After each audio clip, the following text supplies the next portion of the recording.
राधे राधे भक्तों, नाम जप से ही हमारे प्रारब्ध को हम मिटा सकते हैं और हमारे आज और आने वाले कल को सुधार सकते हैं। भगवान का नाम अग्नि के समान है।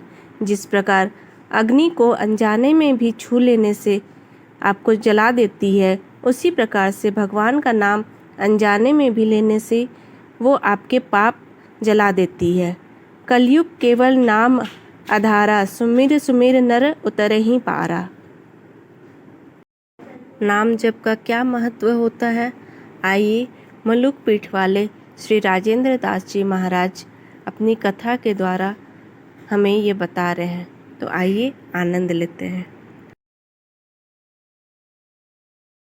गोस्वामी तुलसीदास जी महाराज कह रहे हैं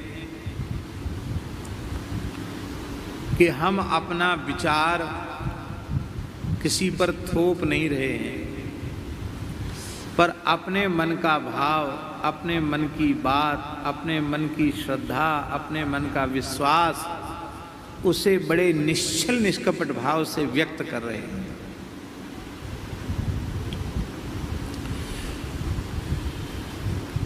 मेरा तो एकमात्र श्री राम नाम का ही विश्वास है। मुझे एकमात्र श्री राम नाम का ही विश्वास है।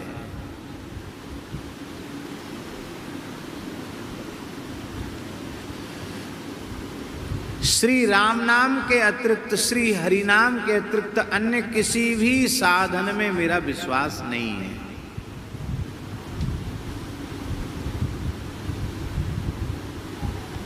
एकमात्र विश्वास श्री राम नाम का है।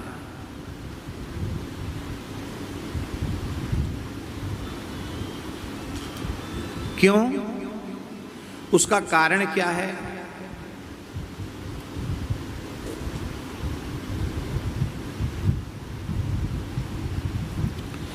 उसका कारण ऐसा है कि मानत नहीं परतीति अनत।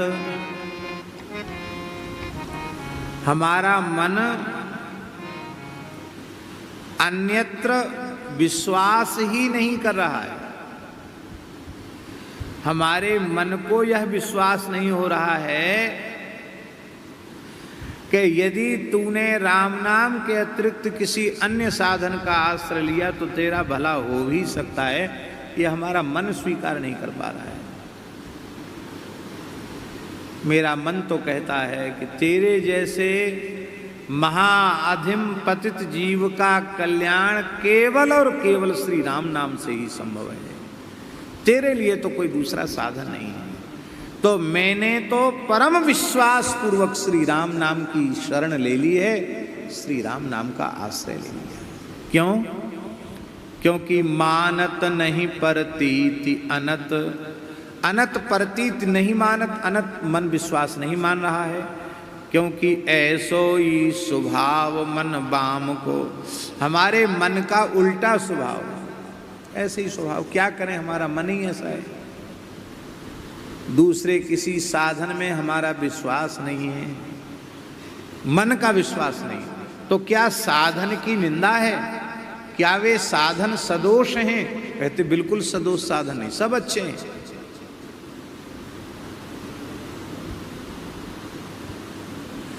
और जो उन साधनों का आश्रय लेने के योग्य हैं, उनका उन साधनों के आश्रय से कल्याण भी होता है। हम इसका भी निषेध नहीं करते, पर हमको लगता है हमारे जैसे किसी काम के लायक जो न हो, जिसके कल्याण के सब द्वार ही बंद हो गए हों, मुझे लगता है कि मेरे जैसे के लिए तो केवल राम नाम का ही आश्रय है। क्योंकि अन्य साधनों के अनुष्ठान की पात्रता मुझ में नहीं है। मैं उन साधनों को करने के योग्य नहीं हूं, इसलिए मेरा मन अन्य साधनों में विश्वास ही नहीं करता। मेरा मन ही ऐसा है। महाराज जी कितने पद हैं इस प्रकार के विनय पत्रिका में? 20 पद हैं, अनेकों पद हैं, जिन पदों में उन्होंने बार बार इस बात को कहा है कि मेरा तो एकमात्र विश्वास श्री राम नाम में है।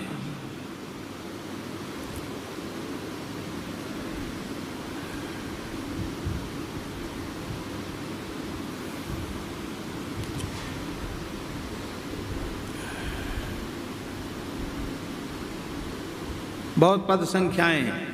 46वां पद, 56वां पद, 70वां पद, 128वां पद, 131वां पद, 151वां पद, 152वां पद, कितने पदों में कहते चले आए।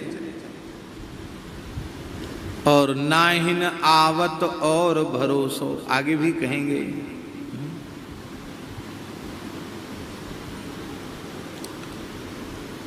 कारण क्या है?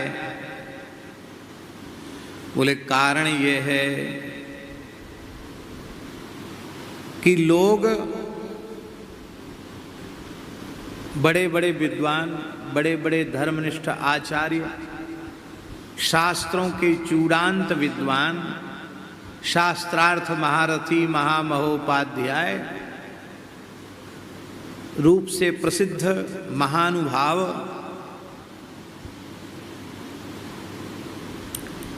वे प्रायः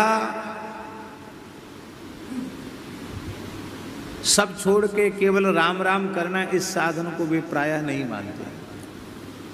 ऐसा है कि नहीं? अरे क्या हो जाए, खाली तिलक लगा लिया, तुलसी बांध लिया, खाली झाल मरिया रे लेकर हरि बोल हरि बोल हरि, क्या होगा हरि बोल से?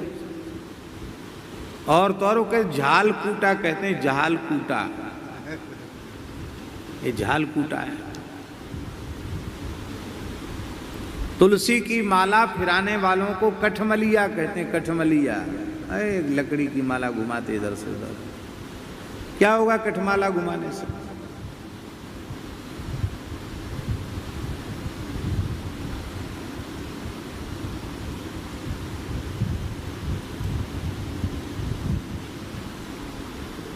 कर्मकांडी लोग भक्तों के लिए क्या कहते हैं? जो अनन्य भाव से राम नाम का आश्रय लेते हैं उनके लिए कर्मकांडी कहते हैं। करमठ कठमलिया कहें, दोहावली में तुलसीदास जी महाराज कहते हैं, करमठ कठमलिया कहें, ज्ञानी ज्ञान विहीन। कर्म मार्ग के लोग तो कहते हैं कठमलिया हैं, ये सब तिलक लगाने वाले, तुलसी बांधने वाले, कीर्तन करने वाले, नाम जपने वाले सब कठमलिया हैं।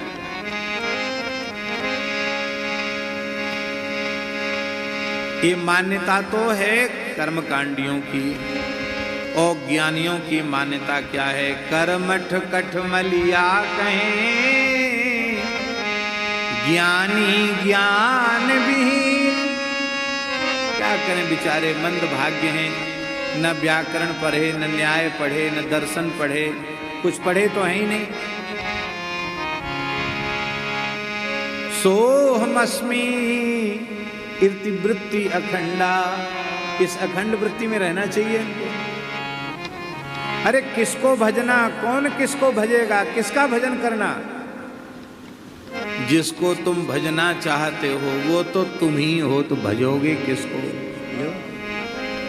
ये मूर्ख हैं,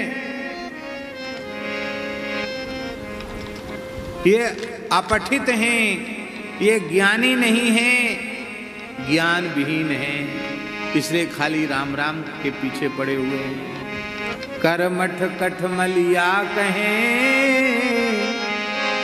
ज्ञानी ज्ञान विहीन।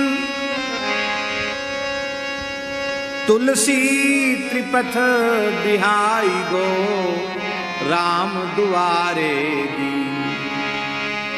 तुलसीदास जी कहते हमने तो ज्ञान मार्ग, कर्म मार्ग और योग मार्ग, सांख्य योग आदि का मार्ग, तीनों मार्गों को त्याग करके दीनहीन भाव से राम जी के चरणों का आश्रय ले लिया है। अब कोई कठमलिया कहो, कोई अज्ञानी कहो, कोई मूर्ख कहो, कहते रहो। कोई तिलक की निंदा करो करो, तुलसी की निंदा करो करो, कथा कीर्तन की निंदा करो करो, करते रहो। करने वाले स्वतंत्र हो भैया, खूब करो। करो नहीं, तुमको उसका पारिश्रमिक दिया जाएगा। क्योंकि निंदक नियरे राखिए, आंगन कुटी छवाए। बिन पानी सावन बिना, निर्मल करे सुहाए। महापुरुषों के जीवन में बड़ी विचित्र लीला है।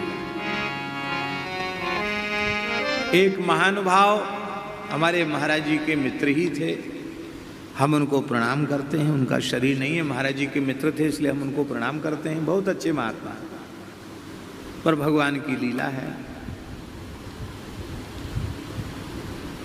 महाराज जी सुदामा कुटी में विराजते थे, रामानंद पुस्तकालय में, और वे महानुभाव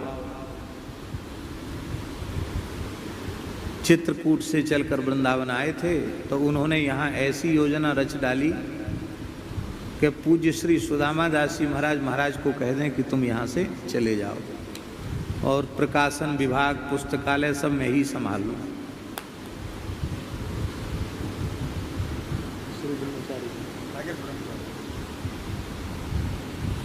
और वो महाराज बड़े तीक्ष्ण बुद्धि के थे महाराज।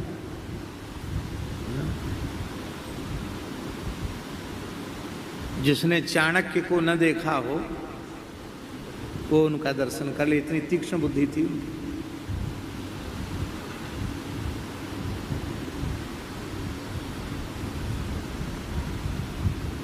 कितने विलक्षण थे वो। कई बातें बड़ी हंसी आती है। झालावाड़ वाले त्यागी जी ने कहा कि हमारी आंख में बहुत कमजोरी आ रही है, और कुछ आप पुराने संत हैं, दवाई बताएं। बोले हाँ दवाई तो है। उन्होंने मुनक्का मंगाया और जाने चिरौंजी मंगाई और कागजी बादाम मंगाया, सबको भिजाया, सबका छिलका उतरवाया, मिश्री डाल के गाय के घी में उनको भूंजा, थोड़ा कूट करके भूंजा, बढ़िया बन गया वो तो। भोग लगाया और भोग लगा के तुरंत कटोरा उठाए, पाने बैठ गए। बोले हमारा दर्शन करो, तुम्हारी आंख ठीक हो जाएगी।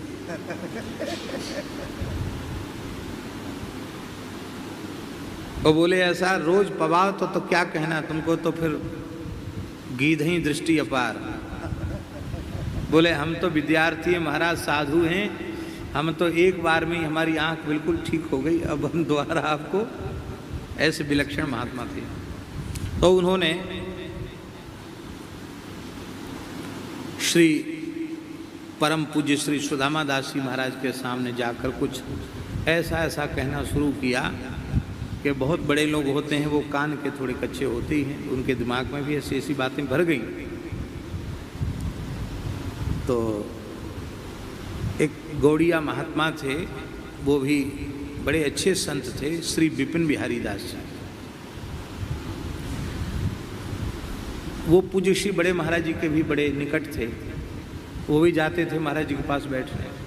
तो एक दिन पूज्य श्री सुदामा दास जी महाराज ने अपने मन की सारी बात उनको कह दी। ऐसा सुनने में आया। तो ठीक है, काम ठीक हो नहीं रहा है, फायदा भी कुछ हो नहीं रहा है, तो क्यों ना वो महात्मा आए हैं, उन महात्मा को ही वो अपने प्रेम से भजन करें। स्थान तो है ही है, कोई बात नहीं, उनको कोई बात नहीं है, पर वो अब काम उनसे होता नहीं, वो करेंगे। वो तो एकदम कांप गए विपिन। अरे बोले महाराज आप क्या किसके चक्कर में फंस रहे हैं, सर्वनाश हो जाएगा, ऐसा मत करिए आप। उन्होंने सारी बात समझाई। बोले वो तो किसने कहा आपसे? उन्होंने सारी बात बता दी, कई दिन से कह रहे हैं। तो वो आए, बड़े दुखी होकर के महाराज जी के पास आए। बोले महाराज जी मैं आपसे एकांत में कुछ बात करना चाहता हूँ। महाराज जी बोले कहो, कोई बात नहीं। हम उठ के जाने लगे, हम बैठे थे। बोले नहीं ये बैठ सकते हैं, तो हम बैठे रह गए। सारी बात कही। महाराज जी ने हाथ जोड़कर कहा, श्री विपिन बिहारी दास जी महाराज, हमने जिन्हें अपने मित्र के रूप में स्वीकार कर लिया, वे मेरे पूज्य हैं, मेरे बड़े हैं, आयु में मुझसे बड़े हैं। तो आप चाहे जो कुछ बुराई करो उनकी, हमारी उनकी प्रीति के बीच में आप भेद नहीं डाल सकते हैं। तो महाराज भेद डालने थोड़ी हम आए, हम तो बताने आए हैं कि आप ही के पास रहते हैं और आपकी बुराई करते हैं। तो महाराज बोले यही तो सौभाग्य की बात है। कबीरदास जी कहते निंदक नीरे राखी आंगन कुटी छवाए। तो संत की वाणी सफल हो रही है, आंगन कुटी छवाने की तो सामर्थ्य हमारी है नहीं।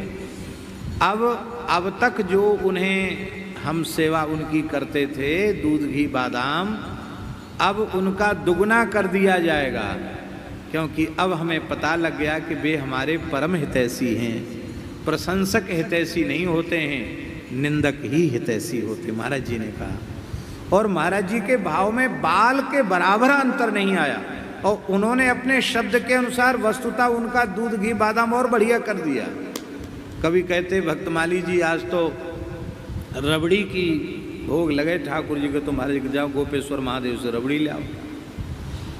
उनकी प्रत्येक इच्छा को महाराज जी पूर्ण करते हैं। साधो निंदक मित्र हमारा, निंदक को नेरे ही राखो, होन न देऊ नियारा। पाछे निंदा करी अग धोवे, सुनि मन मिटे विकारा।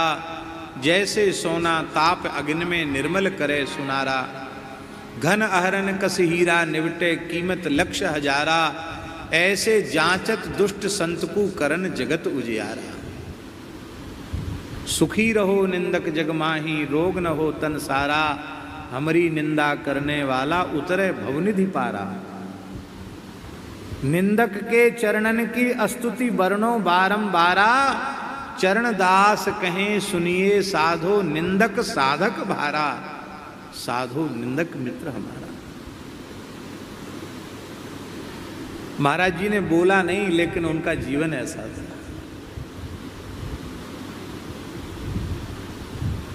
हाँ,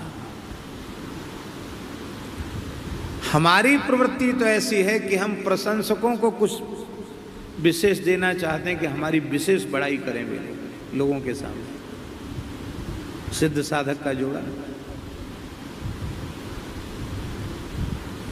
पर महाराज जी की कोई प्रशंसा करे तो महाराज जी उससे प्रसन्न नहीं होते। ऐसी ऐसी विलक्षण जीवन में घटनाएं घटी जो अत्यंत आश्चर्यजनक घटनाएं।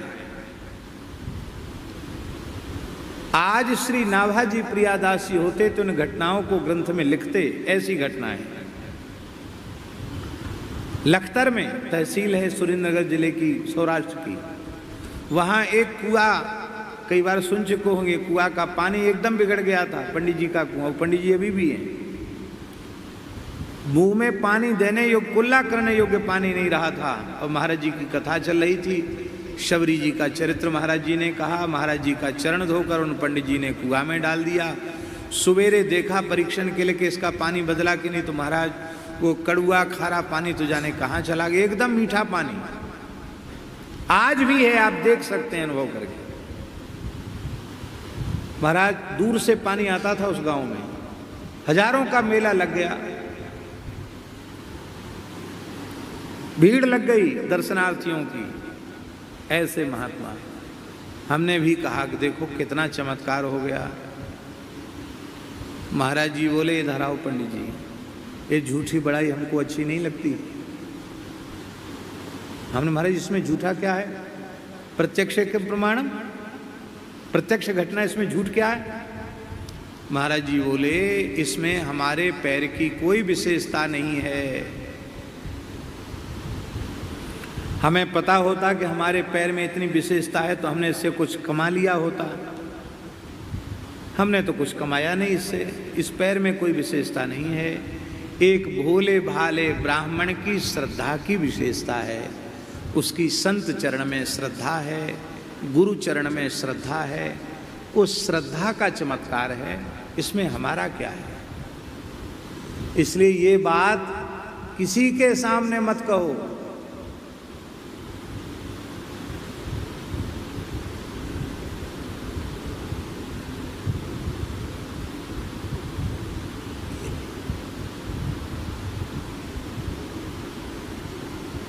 इसी को साधुता कहते हैं, इसी को साधुता कहते हैं। हमारे जैसे केवल एक वेशभूषा मात्र धारण कर लेना ही साधुता नहीं है। साधुता इस प्रकार का स्वभाव हो, इस प्रकार के गुण हो, उसी का नाम साधुता है। तो निंदक निंदा करें, करने दें उनको निंदा, लेकिन हम अपने विशुद्ध जो प्रेम लक्षणा रस रूपा भक्ति का मार्ग है, उस मार्ग से हम विमुख न हों। हम भगवान नाम में ही सर्वोपरि विश्वास रखें। क्योंकि करमठ कठमलिया कहें, ज्ञानी ज्ञान विहीन, तुलसी त्रिपथ बिहाई गो, राम दुआरे दीन। इसलिए हम तो सारे मार्गों को त्याग करके केवल श्री राम जी के द्वार पर पड़े हैं, राम राम कर रहे हैं। भरोसो जाही दूसरो सो करो, मोको तो राम को नाम काम तरु, कलि कल्याण करो। भरोसो जाही दूसरो सो करो। इसी पद में उन्होंने कहा ज्ञान उपासन, ज्ञान कर्म उपासन, ज्ञान वेद मत, आगे कर्म उपासन ज्ञान वेद मत, सो सब भांति खरो। मोहि तो सावन के अंधे ज्यों, सूझत रंग हरो। भरोसो जाही दूसरो सो करो।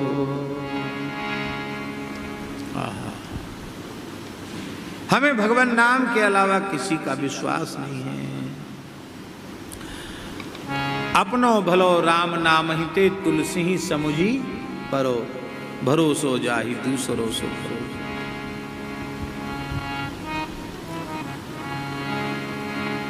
227वें पद में 227वें पद में गोस्वामी जी ने कहा है, साधत साधु लोक परलोक ही सुनि गुनि जतन घनेरे, तुलसी के अवलंब नाम ही को एक गांठ कोट फेरे।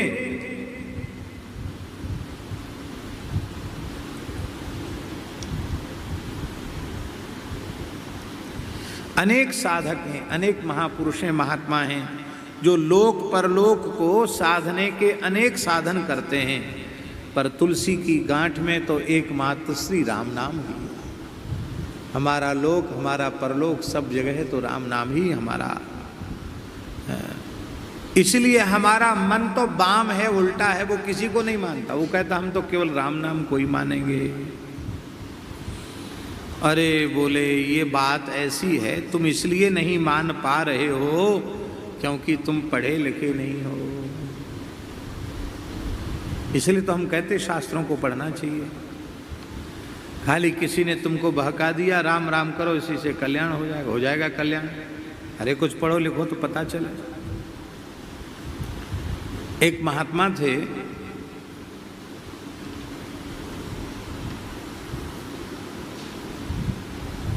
बहुत अच्छे महात्मा थे। आ जाओ शास्त्री जी, आगे बैठ जाओ।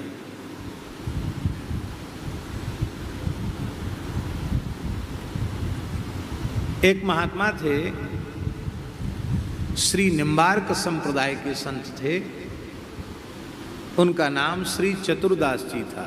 बहुत अच्छे महात्मा थे। मुरैना जिले की बात है। महाराज जी दीक्षा तो उन्होंने बहुत पीछे ली। उसके पहले 1 अरब राम नाम का जप किया था उन्होंने, संख्या पूर्वक गुफा में बंद होकर। कितना? 1 अरब राम नाम का जप किया था। बाद में उस जमाने में साधु कहते थे ना कि अरे निगुरा है, कोई किसी का चेला नहीं है। उनको लोग निगुरा कहने लगे। तो फिर एक निम्बार्क संप्रदाय के ही संत थे श्री हनुमान दास जी महाराज, उनसे उन्होंने विधिवत दीक्षा ली, विरक्त वेश लिया। और दीक्षा में उनको श्री गोपाल मंत्र मिला, अष्टादशाक्षर गोपाल मंत्र। तो रोने लग गए। तो गुरुजी ने कहा क्यों रो रहे हो? बोले महाराज मेरी तो राम नाम में इतनी प्रीति हो गई है कि मैं 2 अक्षर के अलावा और कुछ उच्चारण ही नहीं कर पाता हूँ। अब आपका इतना लंबा चौड़ा मंत्र तो मुझे याद भी नहीं होगा, तो बड़ा अपराध बन जाएगा। अब क्या करूं महाराज, मैं तो राम ही राम कर पाऊंगा। जैसे मोर का कंठ चलता ना, ऐसे ऐसे चलता था उनका हमेशा। सोते सोते भी कंठ चलता था।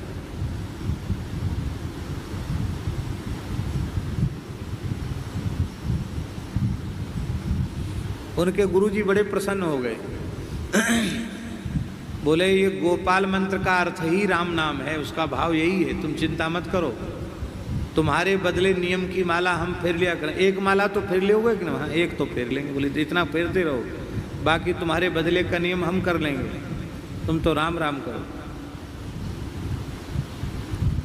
तो उन्होंने इतना राम राम किया महाराज जी, अपने जमाने में भेड़ बकरी चराने वाले लोग उनके पास आते हो, एक बार भी कहते अरे भैया ऐसो समय क्यों बर्बाद कर रहे हो, भेड़ बकरी चराओ तो भले ही चराओ, ऊंट चराओ तो भले ही चराओ, पर राम राम तो कियो करो। जिससे वे कह देते राम नाम कियो करो, उसको नाम जपने की धुन लग जाती।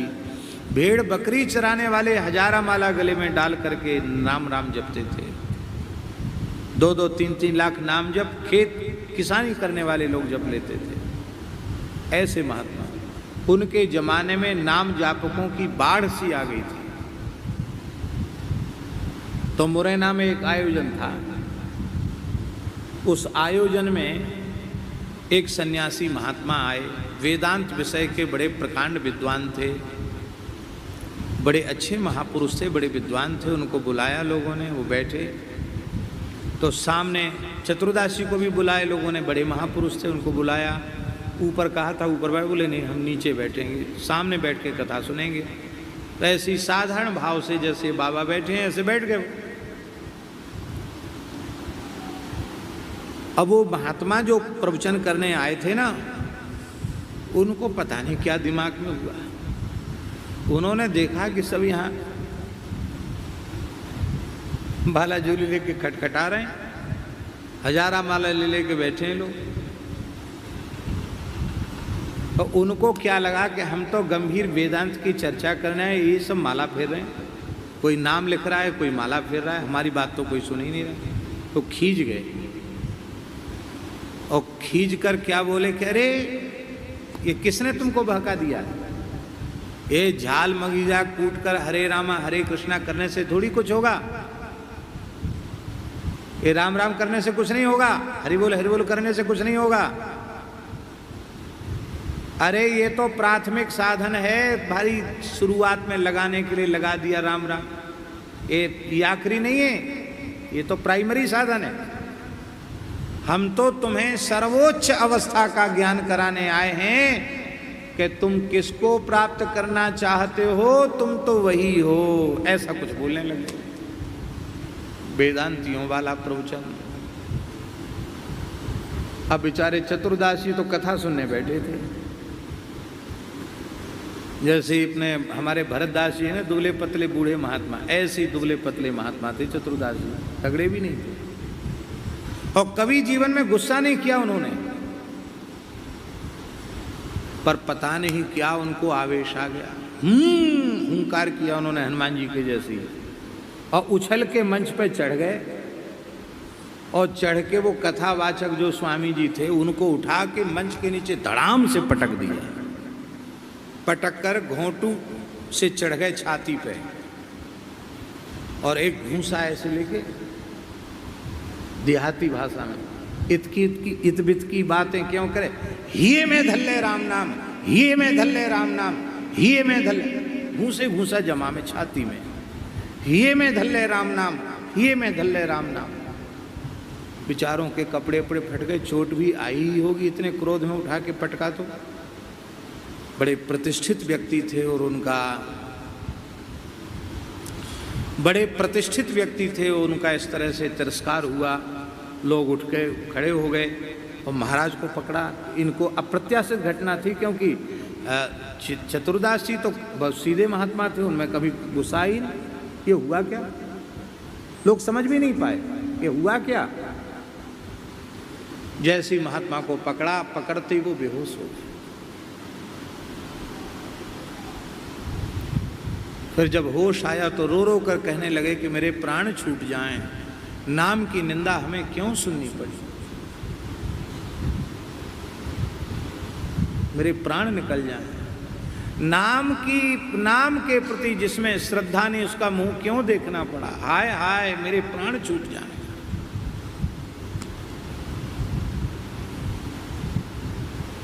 जो संत जिनको पीटा था ना, वे चरणों में पड़कर रोने लगे, बोले हमारा जीवन भर पढ़े लिखे वो ज्ञान नहीं हुआ, आपके भूसे से ज्ञान हो गया, अब मेरे हृदय में राम नाम प्रतिष्ठित हो गया, अब हम राम राम ही करेंगे, दूसरा काम नहीं करेंगे। उठ के वो वहाँ से चले गए, फिर लौट के आई नहीं, भजन में लग गए। बाद में जब महाराज बिल्कुल ठीक ठाक हुए तो 4-6 दिन बाद लोगों ने पूछा महाराज हो क्या गया था। अरे बोले कहता था राम राम से कुछ नहीं हुआ। हम कैसे सहन कर सकते, कुछ हो या न हो हमारा तो प्राण ही वही है। हमारे सामने ठाकुर जी खड़े हों और कहें भाई देखो चुनाव कर लो, एक मैं हूं और एक मेरा नाम है, 2 में से एक को रख सकते हो, किसको रखोगे। हम कहेंगे आपकी जहां इच्छा हो घूमो फिरो, आप अपना नाम हमको दे करके रखो। हम नाम से विमुख नहीं होना चाहते। और भैया जिसके पास नाम है नामी जाएंगे कहाँ। हमारे ब्रज के महान रसिक श्री बिहारी देव जी महाराज ने कहा नाम वाणी जहाँ श्याम श्यामा तहाँ, नाम वाणी निकट श्याम श्यामा प्रकट। नाम वाणी जहाँ श्री नाम और आचार्यों की संतों की वाणी जहाँ है अर्थात उनका आश्रय है, वहाँ श्यामा श्याम हैं, युगल सरकार हैं। और नाम वाणी निकट तो श्याम श्यामा प्रकट। नाम की बहुत बड़ी महिमा है।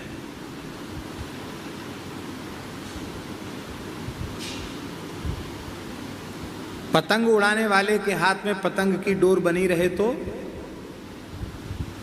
पतंग कहां जाएगी, और डोरी टूट जाए कट जाए तो पतंग कहीं की कहीं चली जाएगी।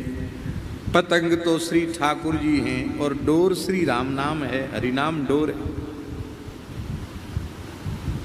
इसलिए लीला में नित्यरास के पद में आता है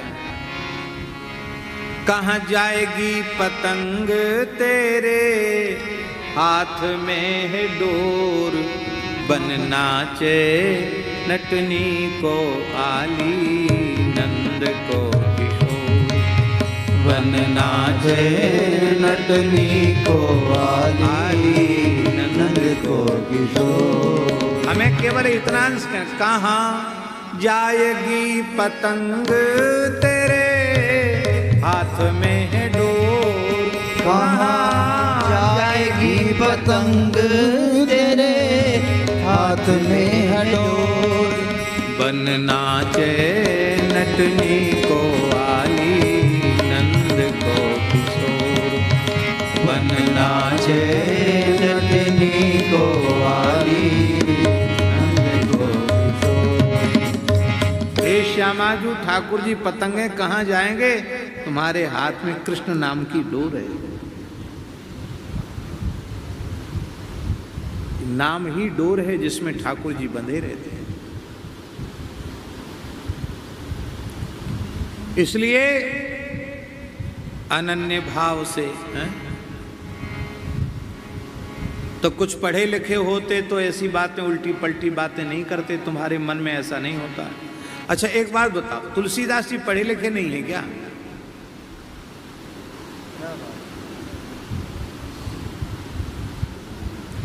हम तो ये बड़े विश्वास पूर्वक कह रहे हैं कि 4 वेद, 6 शास्त्र, 18 पुराण, उपपुराण, सारे आगम ग्रंथों का इतना बड़ा विद्वान, जितने बड़े विद्वान गोस्वामी तुलसीदास जी महाराज रहे, ऐसा विद्वान न भूतो न भविष्यति, ऐसा विद्वान। इसलिए किसी के बहकावे में मत आओ। इतने बड़े विद्वान कह रहे हैं, भरोसो विश्वास एक राम नाम को, लग जाओ, बहको मत। ये प्राइमरी साधन नहीं है, ये सर्वोच्च साधन है। साधन का आरंभ भी यहां से है और साधन की पूर्णता भी यही है।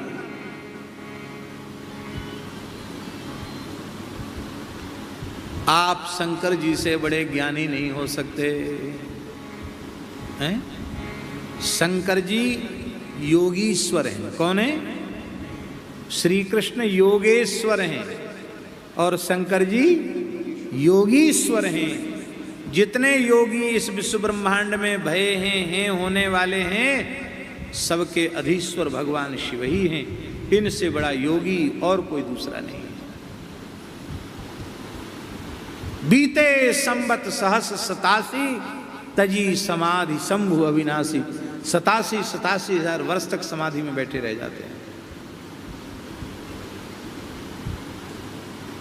और वे शंकर जी, उनसे बड़ा कोई वेदांती नहीं, उनसे बड़ा कोई ज्ञानी नहीं, उनसे बड़ा कोई विज्ञानी नहीं, उनसे बड़ा कोई योगी नहीं। और वे तुम पुनि राम राम दिन राती, सादर जपहु अनंग अराती। काशी में मरने वालों के कान में क्या बोलते हैं? प्रज्ञानम ब्रह्म बोलते हैं कि तत्वमसी बोलते हैं कि अयमात्मा ब्रह्म बोलते हैं कि सर्वम खलविदम ब्रह्म बोलते हैं। कौन सा महावाक्य बोलते हैं? क्या बोलते हैं? राम नाम बोलते हैं।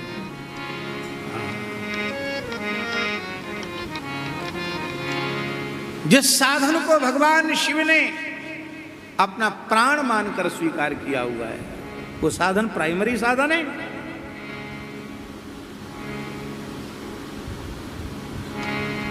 श्री नारद जी से बड़े आप नहीं हो सकते। नारद जी अहर्निश गुणगान करते हैं। आहा, आप सनकादिकों से बड़े ज्ञानी हो सकते हैं। सनकादिकों से बड़े ज्ञानी विज्ञानी आप नहीं हो सकते हैं।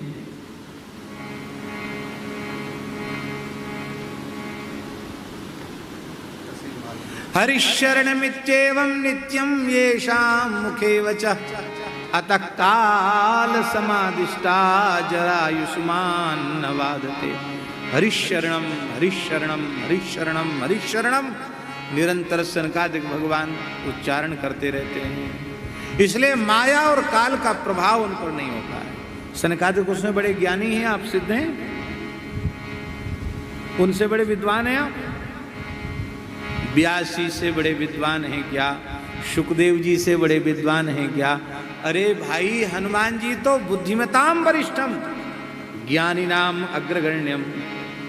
और ऐसे बुद्धिमताम वरिष्ठम ज्ञानी नाम अग्रगण्यम श्री हनुमान जी क्या करते हैं? सुमेरी पवन सुत पावन नाम।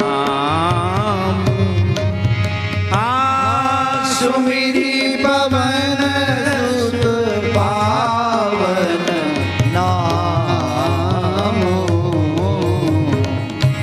अपने बस करी राखे राम।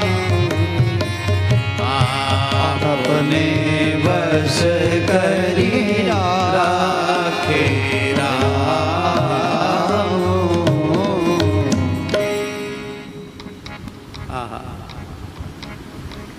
अपने बस करी राखे। हनुमान जी तो इतने बड़े नाम जापक हैं, उनके रोम रोम में नाम बसा हुआ है। उनकी त्वचा भी राम नाम, उनकी अस्थि भी राम नाम, उनका रक्त मज्जा वसा मांस मेदा शुक्र जो कुछ भी सप्त धातुएं, वे सब राम नाम ही बन गई है।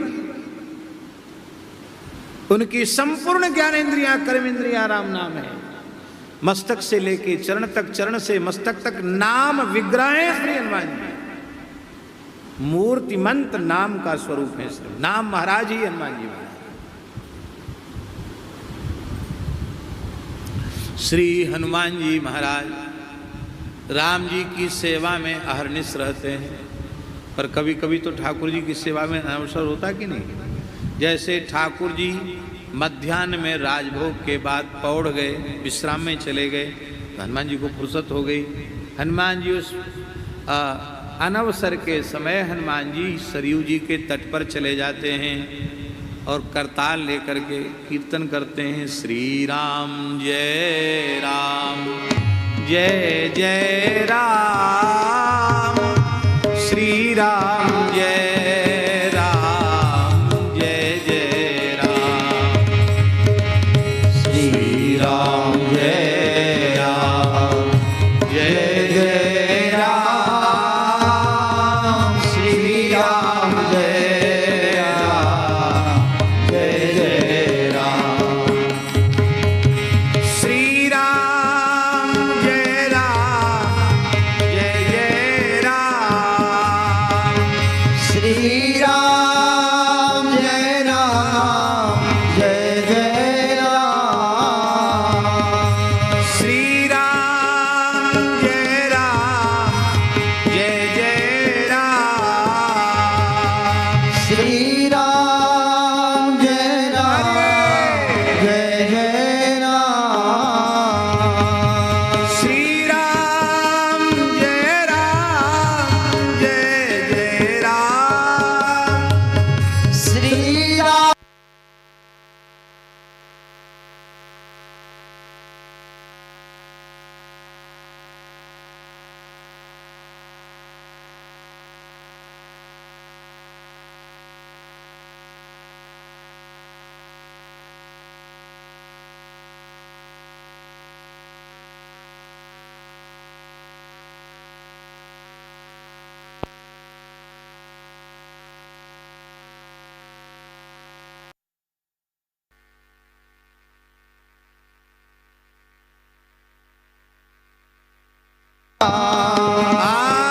श्री राम जय राम जय जय राम, श्री राम जय राम जय जय राम, श्री राम जय राम जय जय राम,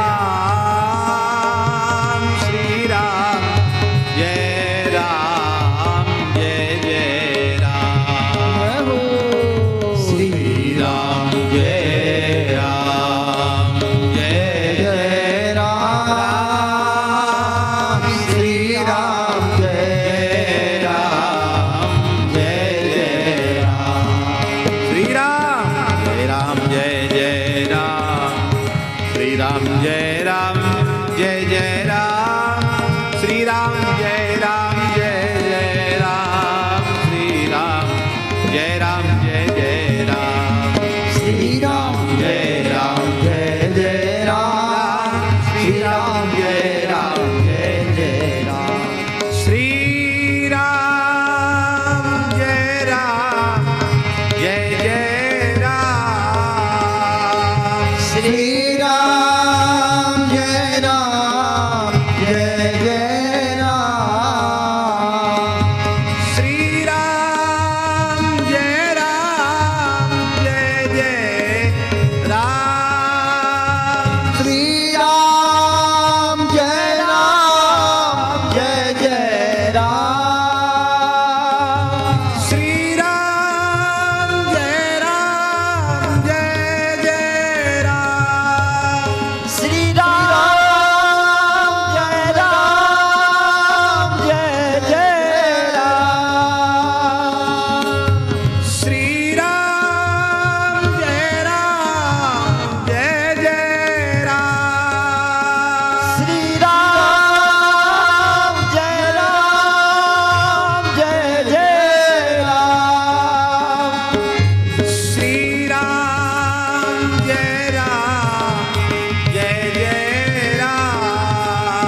यदरोम कूपे ध्वनिमुल्लसंतम श्री राम जय जय राम।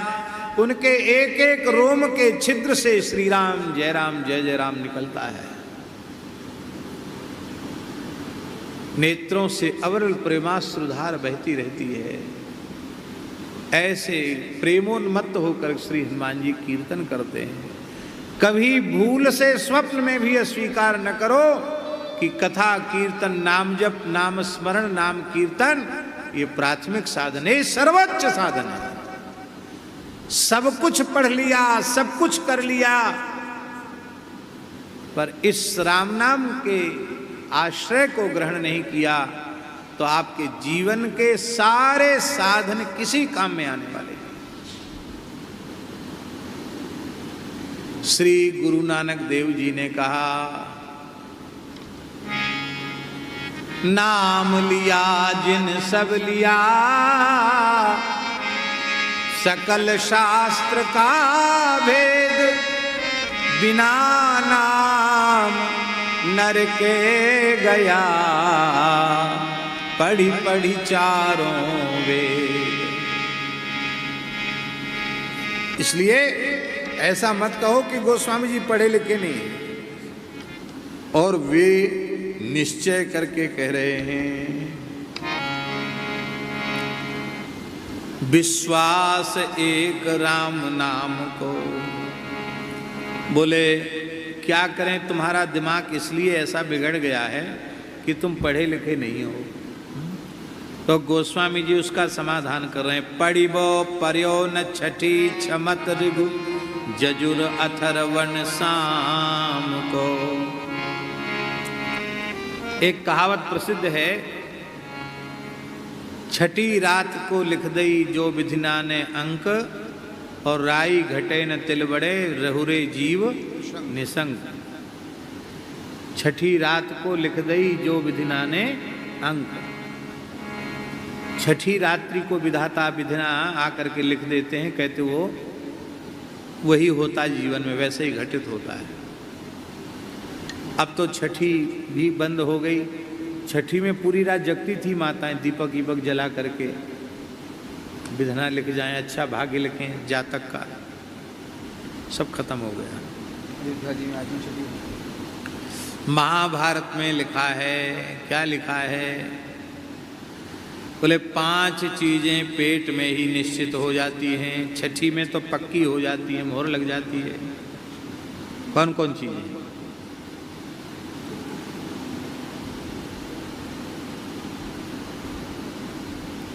आयु कर्म च वित्तं च विद्या निधनमेव च।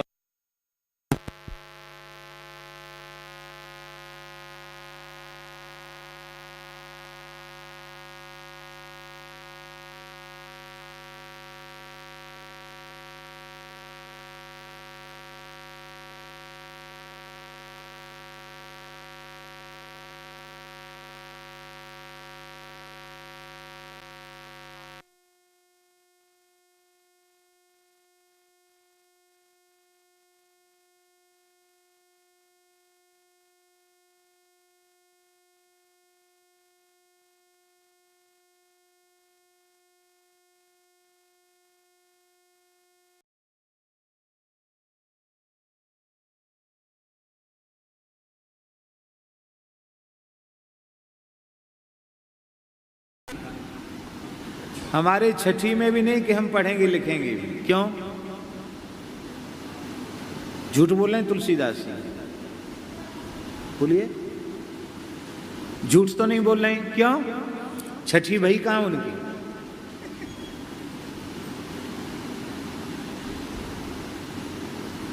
जन्मते ही माता तुलसी देवी बालक को, राम बोला को, चुनिया दासी को देकर के संसार से विदा हो गई। और किस परिस्थिति में? बोले हमारी तो छठी पूजा तक नहीं भई। इसका मतलब हमारी तो छठी में भी नहीं लिखा था विधाना ने कि तुम कुछ पढ़ोगे लिखोगे।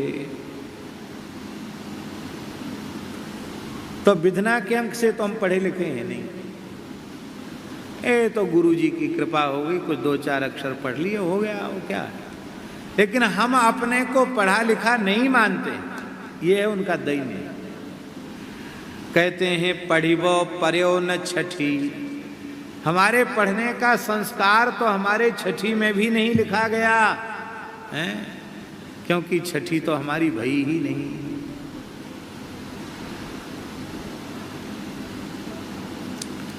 और क्या छमत, छह मत, वो भी हम पढ़े नहीं। जब पढ़ना लिखना संस्कार में नहीं तो छह मत। अब हम आपसे पूछते हैं कि जब आप पढ़े ही नहीं तो छह मत होते हैं आपको कहां से पता चला? षड दर्शन होते हैं आपको कहां से पता चला? चार वेद होते हैं कहां से पता चला? ये गोस्वामी जी का दैन्य है। गोस्वामी जी कहते हैं कि हमने छह मतों को भी, शास्त्रों को भी, हम उनका भी बोध हमको नहीं है। छमत कौन कौन है? गिनती करो। वैशेषिक मत, इस वैशेषिक मत में परमाणु प्रधान है। न्याय मत जो है वो द्रव्य प्रधान है, नवद्रव्य है, उन्हीं पर न्याय आधारित चलता है। सांख्य मत जो है वो प्रकृति और पुरुष प्रधान है। योग ईश्वर प्रधान है।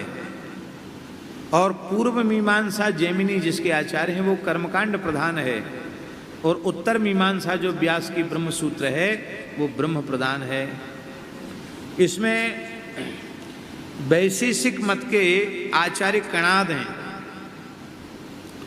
न्याय मत के आचार्य गौतम हैं, योग मत के आचार्य, सांख्य मत के आचार्य कपिल हैं, योग मत के आचार्य पतंजलि हैं, और पूर्व मीमांसा मत के आचार्य कर्मकांड के आचार्य जैमिनी हैं, और ब्रह्म सूत्र के उत्तर मीमांसा के आचार्य श्री व्यास जी।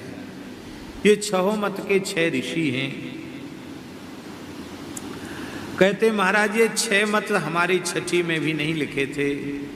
ऋग्वेद, ऋगु माने ऋग्वेद, यजुर्वेद, अथर्ववेद, सामवेद, ये भी हम नहीं जानते। न 6 मत जाने, न 6 शास्त्रों को जाने, न 6 दर्शनों को जाने, और ना ही हम 4 वेदों को जाने। फिर व्रत तीरथ तप सुनि सहमत। अब इन वेद शास्त्र पुराणों में व्रत तीर्थ तपस्या इनकी महिमा कही गई है, अनेक विधान कहे गए हैं।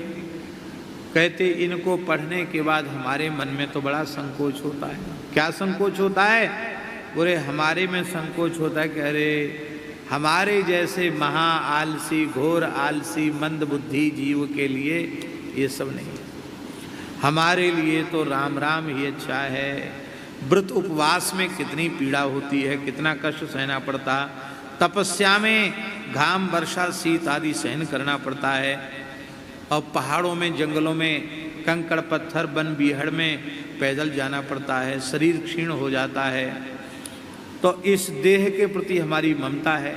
हम देह को पीड़ा देना नहीं चाहते हैं, इसलिए हमको ये साधन अच्छे हैं। तो ये बहुत अच्छे, पर हम इन साधनों के योग्य नहीं हैं। इसमें हमारी, इस कारण से इनमें हमारी श्रद्धा नहीं है। और बिल्कुल सही बात है, सबसे सरल साधन है राम राम करना, और सब में कठिनाई। एक महात्मा थे, बहुत अच्छे महात्मा थे। उनको एक भोला भाला चेला मिल गया। भोला भाला चेला। अब इतना भोला भाला कोई दिखाई नहीं पड़ रहा, किसको कहें हम?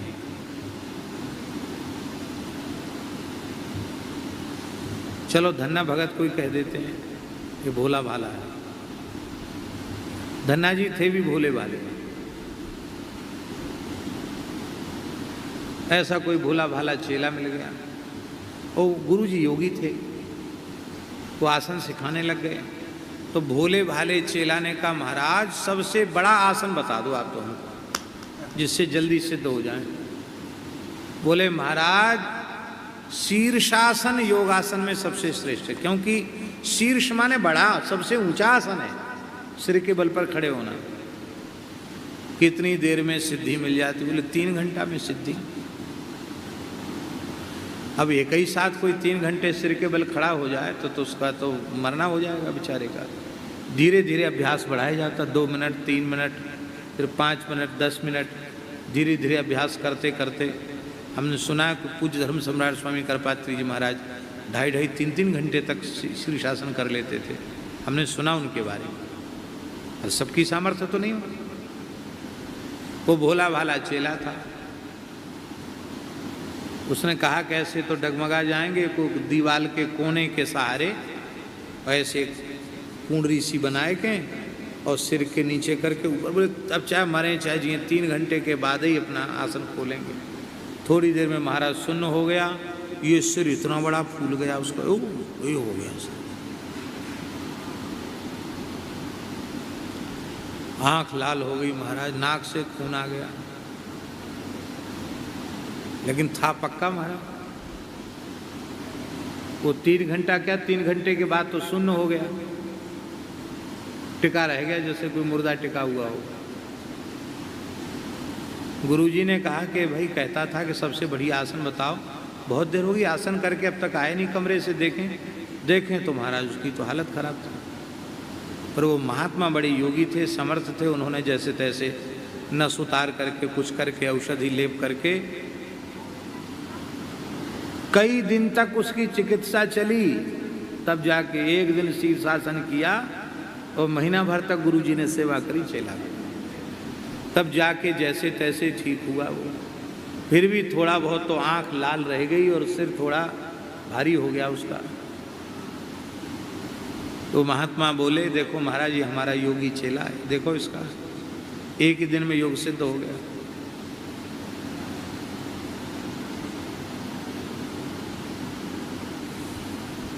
अरे बोले योगी को पेट साफ रखना चाहिए, धोती किया, और धोती करना कोई सामान्य क्रिया थोड़ी है। नेति, धोती, वस्ती, कुंजल, शंख, प्रछाल, ये सब क्रियाएं योगी हठ योगी लोग करते हैं शरीर को शुद्ध करने के लिए। धोती निगल ली जाती है, ऐसी 4 अंगुल पट्टी जैसी होती है, निगल देते हैं।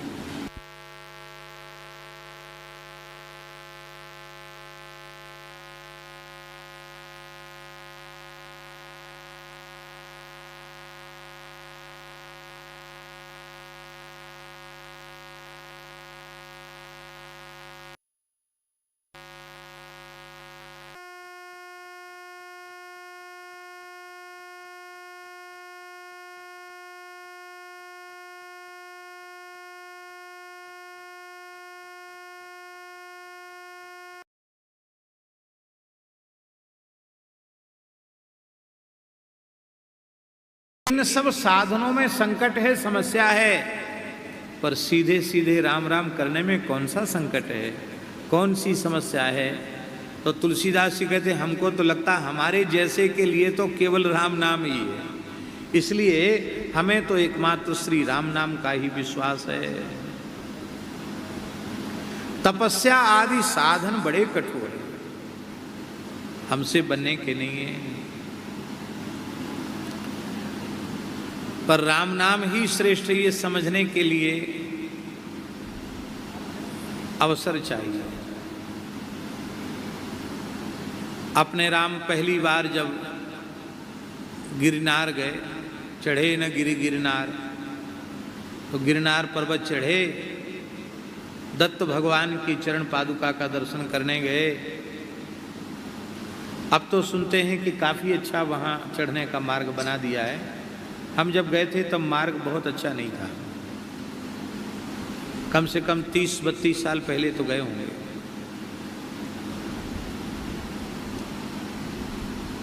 तो महाराज जी चढ़ तो गए, लोग कहते हमने गिनी नहीं, पर कहते 11,000 सीढ़ी हैं, कोई कहता।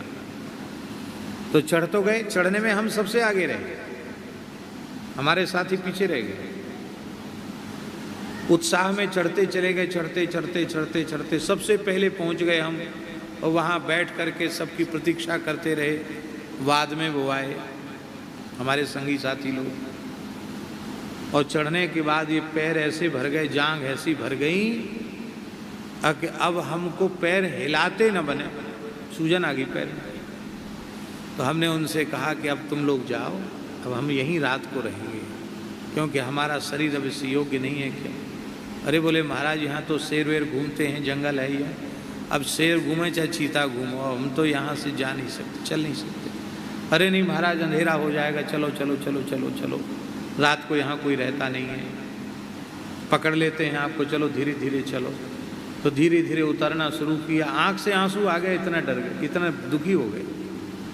एक एक सीढ़ी उतरने पे राम नाम की महिमा याद आने लगी। अरे कहाँ पहाड़ चढ़ने के चक्कर में पड़ गए, इतनी देर बैठ के राम राम किया होता तो कितना सुख मिलता, कोई कुछ नहीं है? पहाड़ चढ़ने में कितनी तकलीफ हुई। खैर भगवान की दया से जैसे तैसे उतर आए। अब उतरने के बाद उसी दिन यात्रा करना था। जैसी गाड़ी में बैठे तो नींद आई, थके हुए तो थे ही, तो नींद आई तो सपने में हम क्या देखते हैं कि हम गिरनार पर्वत उतर रहे हैं। तो अभी तो बहुत उतरना बाकी है, जैसे ही नीचे तक देखा कि तो उतरना।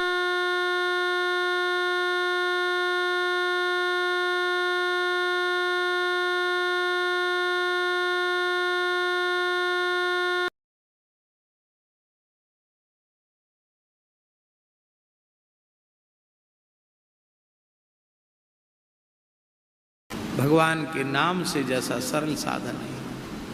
हमारे श्री गोरेदाऊ जी वाले पूज्य महंत जी महाराज श्री हरिदास जी महाराज एक रसिया गाते थे, हमें रसिया याद नहीं है, बहुत अच्छा लगता था उनकी वाणी से। मनुआ खेती करो राम नाम की, अरे मनुआ खेती करो राम नाम, अरे मनुआ खेती करो राम नाम की, अरे मनुआ खेती करो राम नाम की, अरे मनुआ खेती करो राम नाम की। हाँ पैसा न लागे तेरो धेला न लागे, पैसा न लागे तेरो धेला न लागे।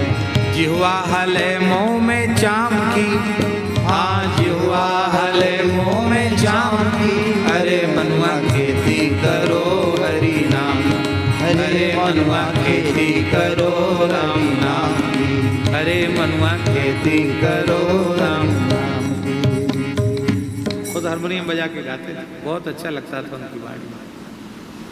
आहा।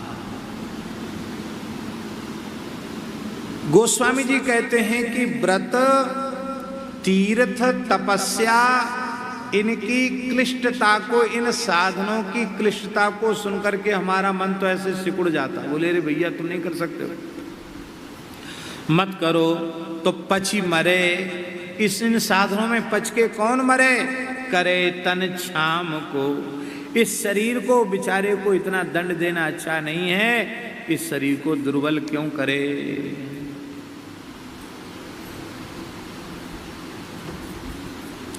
तो ठीक है भैया, ये नहीं कर सकते हो तो कर्मकांड करो, कर्मकांड का आश्रय लो, कर्म मार्ग का आश्रय लो। कहते कर्म जाल कलिकाल कठिन, कर्म जाल कलिकाल में कठिन। कर्म जाल, कर्म को गोस्वामी तुलसीदास जी महाराज इस पद में जाल कह रहे हैं। कर्म जाल, कर्म को जाल बता रहे। जैसे जाल में व्यक्ति फंसता चला जाता है, फंसते फंसते फंसते फंसते फिर फंसा ही रह जाता है, उसमें से निकलने का मार्ग उसे मिलता नहीं है। ऐसे महाराज कर्म कांड ये कर्मों का समूह है, और उस कर्मों के समूह रूपी जाल में पड़ने के बाद उससे निकलना कठिन है। प्राचीन वर्ही का उपाख्यान देखिए, इतना बड़ा कर्मकांडी न भूतो न भविष्यति, सारी धरती को कुशाओं से पाट दिया। पूर्व में है अग्रभाग जिनका, ऐसी कुशाओं से इतने यज्ञ किए उसने। और नारद जी ने कहा, बोले महाराज मैं कर्म के जाल में हमारी बुद्धि फंसी हुई है। आप पूछते रहे हो कि श्रेयस तुम कतमद राजन कर्मणात्मन ये से, इन कर्मों से तुम्हारा कल्याण होगा, तो कल्याण शब्द का अर्थ भी समझते हो? बोले हम कुछ नहीं समझते, हम तो कर्म के जाल में फंसे हुए हैं। बड़ा कठिन है। नित्य कर्म, नैमित्तिक कर्म, काम्य कर्म, ये 3 प्रकार के कर्म हैं। देखो, इसका मतलब यह बिल्कुल नहीं समझ लेना कि व्रत नहीं करना, तीर्थ यात्रा नहीं करना, उपवास नहीं करना, ये तुलसीदासी का भाव नहीं है। नित्य कर्म नहीं करना, नैमित्तिक कर्म नहीं करना, काम्य कर्म नहीं करना, ये इनका मतलब नहीं गोस्वामी जी का। उनके कहने का आशय है कि केवल इन्हीं का आश्रय आपने लिया तो इनसे कुछ हाथ लगने वाला नहीं है। ये जितने जरूरी हैं उतना करो, पर आश्रय तो केवल श्री राम नाम का लेकर के। गोस्वामी जी स्वयं बड़े शौचाचार संपन्न महात्मा हैं, त्रिकाल संध्योपासन करने वाले महात्मा हैं, नित्य अग्निहोत्र करने, नित्य अग्नि में आहुति देने वाले, विधिवत मंत्राज का जप करने वाले हैं। उनसे बड़ा कोई ज्योतिषी नहीं, उनसे बड़ा कोई कर्मकांडी नहीं, उनसे बड़ा कोई तपस्वी नहीं, उनसे बड़ा कोई वेदादि शास्त्रों का विद्वान नहीं, सब कुछ उनमें है। पर कहने का आशय यह है कि भरोसा केवल श्री राम नाम का है, विश्वास केवल श्री राम नाम का है। बड़ा कठिन है, कलयुग में उनका निर्वाह कठिन है। अब देखो, कर्मकांड में सबसे पहले आएगा पंचगव्येणाभ्युक्ष्य, पूजन की सामग्री का पंचगव्य से प्रोक्षण करो। गाय ही नहीं है तो पंचगव्य कहाँ से मिलेगा? यजमान और आचार्य दोनों पंचगव्य प्राशन करें तो वे कर्मार्हता उनमें आएगी, कर्म करने की योग्यता आवेगी। कितने लोग पूजा पाठ में पहले आचार्य यजमान पंचगव्य प्राशन करते हैं तब कर्म शुरू करते हैं? बताइए। कर्मार्हता ही नहीं है। दवाई के लिए घी मिलना मुश्किल हो रहा है, पूजा के लिए कहां से मिले महाराज? यज्ञ, हवन, धूप, दीप, ये सब चर्बी वाले घी के हो रहे हैं। नाम कर्मकांड का है, यज्ञ का नाम है, और देवता कमजोर हो रहे हैं, असुरों का बल बढ़ रहा है, क्योंकि विशुद्ध गव्य पदार्थों से यज्ञादि कर्मकांड संपादित नहीं हो रहे हैं। बड़ा कठिन है महाराज। दूसरी बात है कि इन सब साधनों को करने में, कर्मकांड के साधनों को करने में धन की आवश्यकता है। ये कर्म द्रव्याधीन है, बिना धन के तो ये सब नहीं होगा। अब जो बेचारा अकिंचन है, पैसा ही नहीं छूता, रखता ही नहीं, वो कहां से धन जुटाएगा? इसलिए भैया सबसे सरल साधन राम नाम है। मेरे पास तो फूटी कौड़ी भी नहीं, तुलसीदास जी कहते, तो मैं कहाँ से ये सब करूँगा? मेरी योग्यता नहीं है। यदि कोई कहे कि संसार में बहुत लोग धनी मानी हैं, आप में श्रद्धा भी रखते हैं, आप उनसे धन ले लो, वो तुम्हें धन देने के लिए तैयार हैं, तो उसका उत्तर है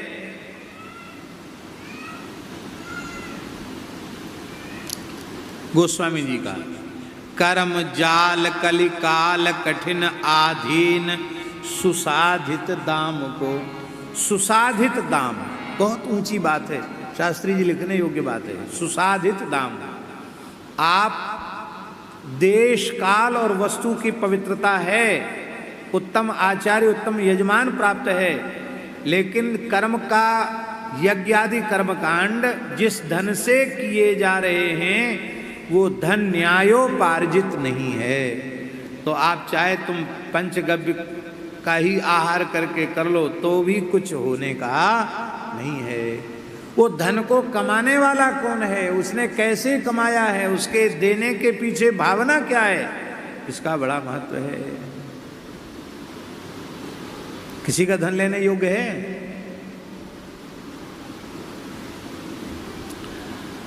यज्ञ होते हैं पंचकुंडी, सप्तकुंडी, 12 कुंडी, 108 कुंडी, हजार कुंड वाले यज्ञ भी होते हैं, सुना है हमने। प्रधान कुंड की बोली 1,51,00,000।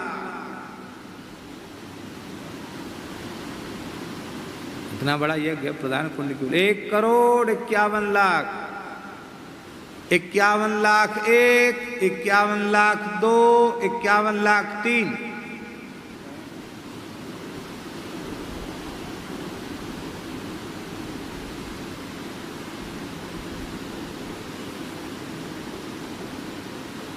फिर बोलेंगे 51,51,000, बढ़ाते चले जाएंगे, फिर घटाएंगे। ऐसा होता है, बढ़ाते हैं घटाते हैं।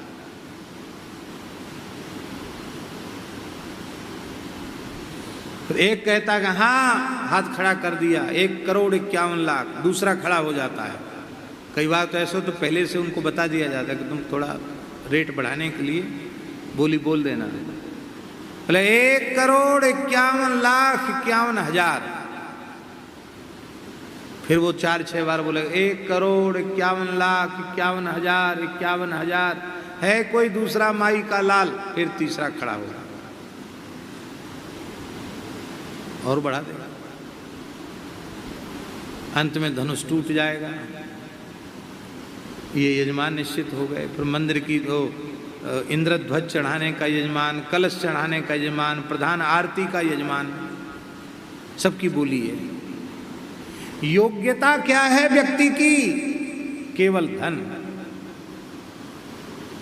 इसलिए इन कर्म कांडों से भी जो लाभ होना चाहिए वो लाभ नहीं होता।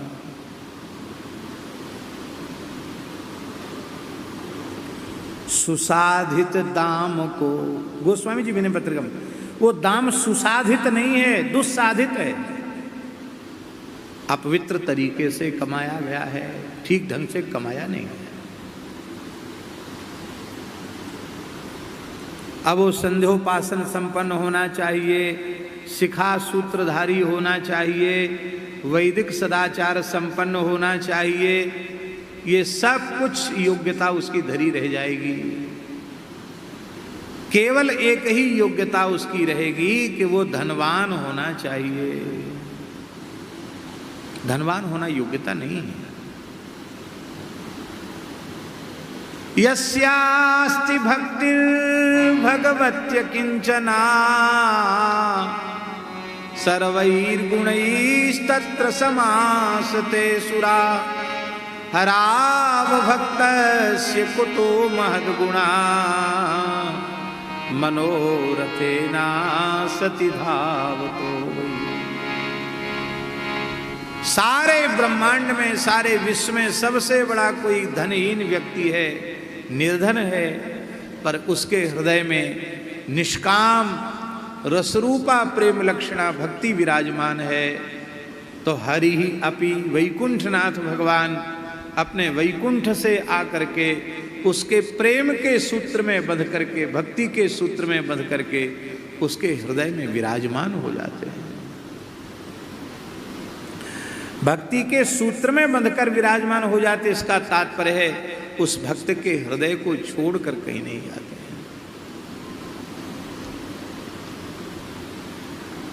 तो कर्म जाल कलिकाल कठिन, गोस्वामी जी कह रहे हैं कर्म का जाल, उससे निकलना बड़ा कठिन है, कलिकाल में कठिन है।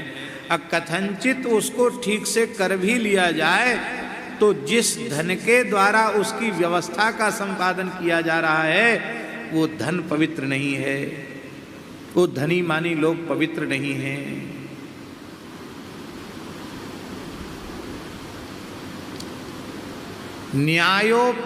न्यायोपार्जित धन के ही दान का पुण्य दाता को प्राप्त होता है।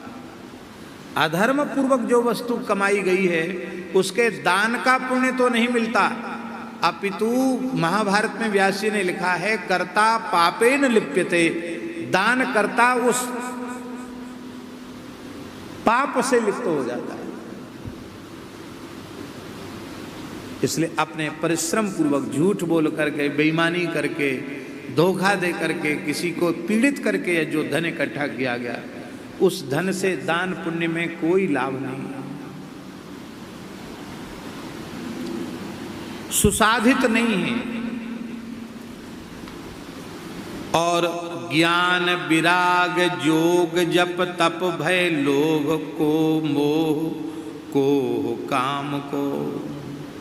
और महाराज जी विचित्र बात है, ज्ञान वैराग्य योग आदि जो साधन हैं, इन साधनों में भी कली की प्रचंडता के कारण कोई न कोई दोष व्याप्त हो गया है। क्या व्याप्त है? कलयुग में ज्ञानी तो बहुत मिलेंगे, पर ज्ञानी है कौन? कौन है ज्ञानी? भगवान ने अर्जुन को गीता का उपदेश प्रदान किया, तो भगवान की कृपा जब प्राप्त कर ली भगवान के प्राण प्रिय सखा अर्जुन ने, तो अंतिम में क्या कहा अर्जुन ने? आपको याद है? नष्टो मोहः स्मृतिर्लब्धा त्वत्प्रसादान् मयाच्युत। ये है ज्ञान की अवस्था। नष्टो मोहः, मोह नष्ट हो गया। स्मृतिर्लब्धा, स्मृति प्राप्त। स्मृति क्या है? स्वरूप विज्ञान ही स्मृति है। आत्म स्वरूप का बोध, परमात्मा स्वरूप का बोध, आत्म परमात्मा की प्राप्ति में जो बाधक माया है उसके स्वरूप का बोध, जिसको अर्थपंचक कहते हैं, अर्थपंचक का बोध, इसको ज्ञान कहते हैं। तो ज्ञान को, ज्ञान रूपी साधन को कलिकाल में ज्ञान रूपी साधन को मोह ने ग्रस लिया है। ज्ञानी तो बड़े बड़े मिलेंगे, पर मोह ममता उनकी बिल्कुल कम नहीं। एक विनोद की बात कह दें। हमने एक बार महाराज जी से कहा, अपने गुरुदेव से, कि महाराज जी सब महात्मा लोग प्रवचनों में प्रायः कहते हैं संसार मिथ्या है, संसार मिथ्या, इतना क्यों पीछे पड़े थे, संसार मिथ्या है, मिथ्या मिथ्या। तो महाराज जी हंसकर बोले, इसलिए संसार को मिथ्या बताते हैं कि तुम मिथ्या चीज़ों को रख के क्या करोगे, सब हमको ही दे दो। ये सब मिथ्या है, बेकार है, तुम रख के क्या करोगे, हमको दे दो। तो ऐसा संसार मिथ्या कहने वालों के पास अरबों खरबों की संपत्ति हो जाती है।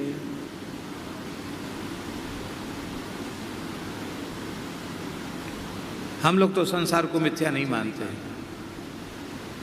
हम लोग संसार को मिथ्या नहीं मानते, इसीलिए गरीब है। बोलो वृंदावन बिहारी। हाँ, जो मिथ्यावादी हैं वो ज्यादा धनवान है। संसार को मिथ्या कहने वाले, क्योंकि हमारे यहाँ तो हमारा धन तो श्री रघुनाथ जी हैं। यहाँ जो कुछ वस्तु आवेगी वो भगवान की सेवा के लिए आवेगी, भगवान की सेवा, वहाँ अपना कोई संबंध ही नहीं है। देखो तीन चीजें हैं वैष्णवता के मार्ग में, प्रपत्ति के मार्ग में, शरणागति के मार्ग में, तीन चीजें हैं। उपास्य, उपासक, उपासना सामग्री। उपास्य भगवान श्री हरि है, उपासक जीव है, और उपासना सामग्री क्या है? शरीर संसार उपासना सामग्री है। जब इसे हम भोग के लिए स्वीकार करते हैं शरीर संसार को, तो ये माया है, अविद्या है, बंधन का मूल है। और जब इसे हम भगवत सेवा में इसका विनियोग कर देते हैं तो ये उपासना का साधन बनकर ये भक्ति बन जाती है, और ये फिर बाधक न होकर साधक हो जाता है।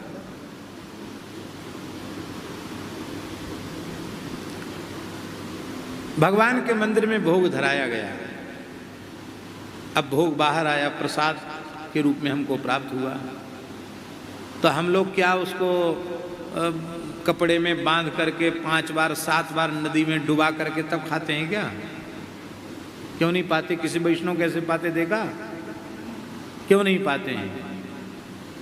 अरे भाई, आपने घर द्वार छोड़ दिया, आपको ये सब चीज नहीं खानी चाहिए। हमारे यहाँ वह पदार्थ है ही नहीं, वह तो श्री ठाकुर जी का अधरामृत है। अब वही धुल जाएगा तो हम खाएंगे क्या? वस्तु को ग्रहण नहीं करना है, भगवान का अधर सुधारस का आस्वादन करना है। अन्नम ब्रह्म रसो विष्णु भोक्ता देवो जनार्दना एवं ध्यात्वा तुयो भुंक्ते अन्न दोषैर न लिप्यते। वो अन्न दोष से लिप्त नहीं होता है। तो महाराज जी ज्ञान को मोह का भय है। ज्ञान को मोह ने ग्रस लिया। क्या करें, आज समय हो गया और लीला भी है, लेकिन इस पद को जल्दी हम पूरा कर देते हैं।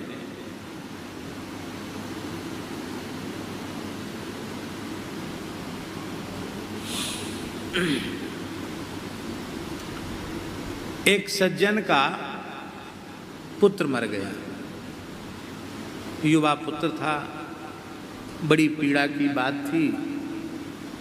तो पंडित जी, ज्ञानी जी पहुंच गए वहाँ। बड़े वेदांत के प्रकांड विद्वान थे, लोग उनको ज्ञानी जी कहते थे, बड़े ज्ञानी थे। पहुंच गए तो पंडित जी का नाम सब ज्ञानी जी कहते थे, उनको ज्ञानी जी ज्ञानी थे महाराज। उन्होंने करे न जायते मृते वा कदाचित, गीता के श्लोक बोलने लगे, न जायते मृते वा कदाचित, आत्मा न उत्पन्न होता है न मरता है, किसके लिए रोते हो, क्यों रोते हो, ये रोना गाना बेकार है। क्या गया, जो क्या लाए थे, जो क्या नष्ट हो गया, ऐसी बातें कहने लगे। जैसे तैसे उनको सांत्वना दिलाई। उन्होंने भी, विचारों ने, अब मरा हुआ आदमी तो जीवित होगा नहीं, जैसे तैसे उन्होंने संतोष कर लिया। एक दिन उनका मन कुछ अशांत था, तो मन में सोचा कि चलें ज्ञानी जी के पास जाएं, कुछ सत्संग करके आवें। तो ज्ञानी जी के पास आए तो देखा वे स्वयं ही रो रहे हैं। अरे हमारा बेटा मर गया था, हमको आपने ज्ञान का उपदेश करके चुप करा दिया, आपके ऊपर कौन सी आफत आ गई, आप क्यों रो रहे हो। अरे बोले भगत जी क्या बतावें, हमारी मिट्टी की मटकी जिसमें हम घी भरते थे वो असावधानी से हाथ से छिटक गई और फूट गई। उसमें 2 पैसा की हंडी आती थी।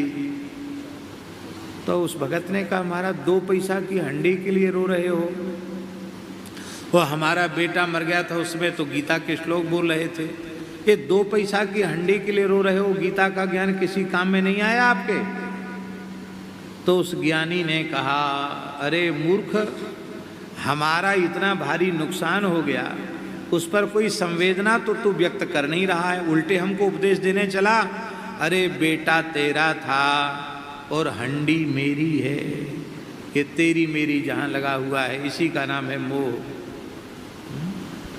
मोह सकल व्याधिन कर मूला। ज्ञानियों को, ज्ञानी तो मिलेंगे कलयुग में, पर मोहग्रस्त मिलेंगे। वैराग्यवान भी मिलेंगे। कितने समय से 12 साल से नमक नहीं खाते, अब मिठाई नहीं खाते, अमुक चीज़ नहीं खाते, केवल दूध पी के रहते हैं, पानी पी के रहते हैं। कुछ ऐसे भी सुनाई पड़ जाएंगे कि पानी भी नहीं पीते हैं। बड़े वैराग्यवान हैं, उनकी रहनी बड़ी ऊंची है, पर प्रायः उनमें भी लोभ का अंश देखा जाता है। तो वैराग्य को लोभ ने खा लिया कलयुग में।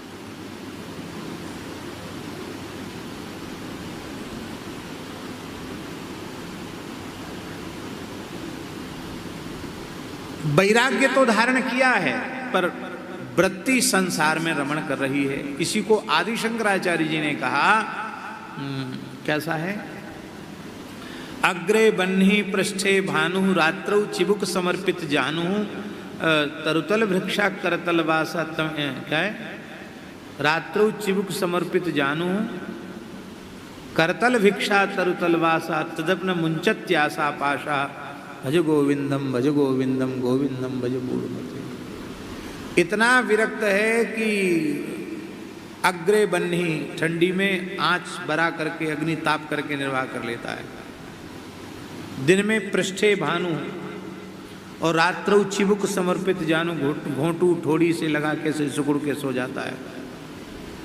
करतल भिक्षा, कोई बर्तन भी नहीं रखता, वृक्ष के नीचे रहता है, लेकिन फिर भी संसार की आशा लगी रहती है। ये सुख की आशा ये वैराग्य को नष्ट कर देती है। योग में क्रोध का भय, बार कोई विक्षेप हो जाए योगी को तो क्रोध आ जाता है, क्रोध योग को खा जाता है। मन को स्थिर रखना चाहिए योग में, और क्रोध आएगा तो मन चंचल हो जाएगा, स्थिर मन नहीं रहेगा। ईर्ष्या बैर आदि योग के बाधक हैं। तो सारे साधनों में कोई न कोई दोष है। कह रहे ज्ञान विराग जोग जप तप भय लोभ मोह कोह काम को, इन सब का दोषों का भय है। लेकिन सब दिन सब लायक भव गायक रघुनायक गुण ग्राम को। गोस्वामी तुलसीदास जी महाराज कहते हैं रघुनाथ जी के गुणों को गाने वाला तो सब प्रकार के लक्षणों से संपन्न हो जाता है, योग्य हो जाता है। इसका मतलब है केवल राम राम करो, जप करो, लेखन करो, कीर्तन करो, और जब वाणी मुखरित हो तो भगवान के ही चरित्रों का गान करो। भगवान के चरित्रों के गान से, कीर्तन से काम क्रोध लोभ मोह सब नष्ट हो जाते हैं और श्री राम जी में अनुराग प्रकट हो जाता है। इसका मतलब शास्त्री जी नहीं समझ लेना कि जैसे हम मंच पे बैठ के कथा बाँच रहे हैं ऐसे गाओ, बाकी समय प्रपंच करो, ऐसा नहीं। इस आसन पर बैठकर कितने लोग गाएंगे? तो किसी व्यक्ति विशेष के लिए तो साधन नहीं है, ये तो सबके लिए साधन है। सब नाम जप करो, सब कीर्तन करो, सब भगवत गुणगान करो, दूसरी चर्चा ही वाणी से मत आने दो। एकादश स्कंद में भागवत जी में क्या लिखा? एवं व्रतस्व प्रियनाम कीर्त्या जातानुरागो द्रुतचित्त उच्चैहि हसत्यथो रोदति रौति गायत त्विन्मादवन नृत्यति लोकवाहिया। एवं व्रता, भगवान के कथा कीर्तन नाम जप की प्रतिज्ञा जिसने कर ली है, इसको छोड़ के दूसरा कुछ नहीं करना है, उसके हृदय में अनुराग प्रकट हो जाएगा। भैया अनुराग प्रेम जिसके हृदय में प्रकट हो जाएगा, उसके हृदय में विकार रह नहीं सकते। इसलिए कथा कीर्तन से जैसे विकारों की निवृत्ति होती है, वैसी विकारों की निवृत्ति किसी साधन से नहीं होती।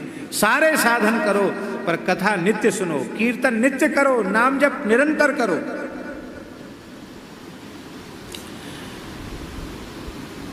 इसलिए समुझ समुझ गुण ग्राम राम के उर अनुराग बढ़ाऊ, तुलसीदास अनयास राम पद पाई है प्रेम पसाऊ।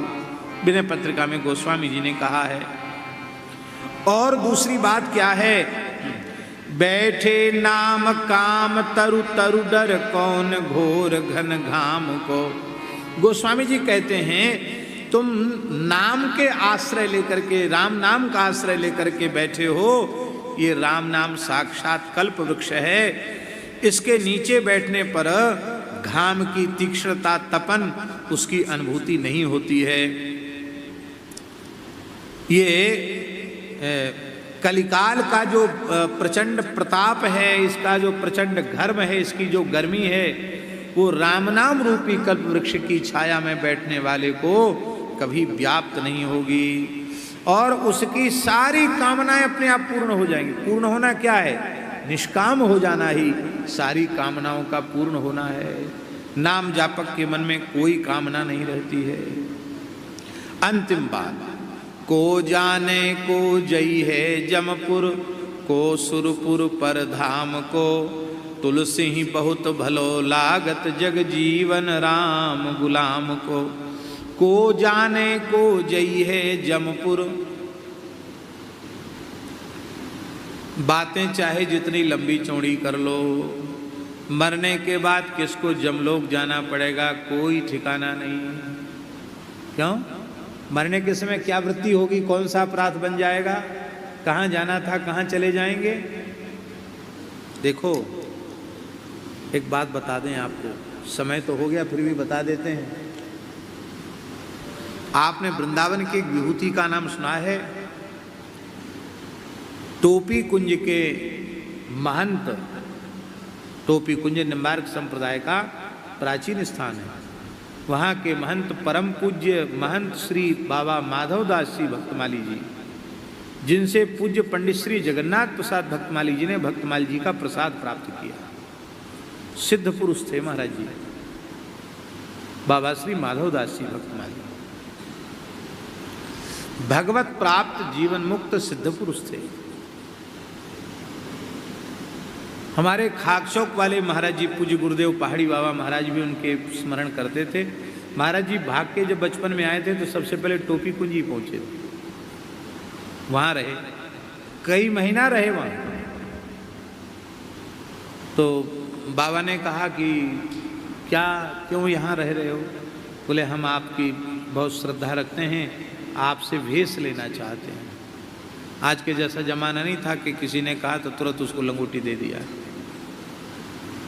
बोले तुम ब्राह्मण बालक हो, सुपात्र हो, विरक्त हो के भजन करना चाहते हो, अच्छी बात है, अब इस समय नहीं आया। एक दिन महाराज जी बोले कि आप कब कृपा करोगे? तो कहते तुरंत वो ध्यानस्थ हो गए और ध्यानस्थ होकर के श्री माधवदास जी ने कहा कि पूर्व जन्म में तुम श्री सीताराम जी के अनन्य भक्त थे, रामानंदी साधु थे, तुम 3 जन्म से ब्रह्मचारी हो, 3 जन्म से विरक्त साधु हो, तो ये तीसरा जन्म है तुम्हारा, अंतिम जन्म है।